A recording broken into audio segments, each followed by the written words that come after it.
Kong, Pak. Kondisi untuk Kabupaten Maros seperti apa? Ya, inilah kalau Maros ini murni, tidak ada Kong kali Kong. Kita berupaya dengan sangat maksimal.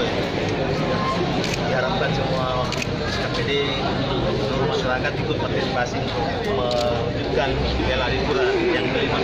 Mudah-mudahan seterusnya kita bisa hadirkan Adipura Kencana di Kabupaten Maros.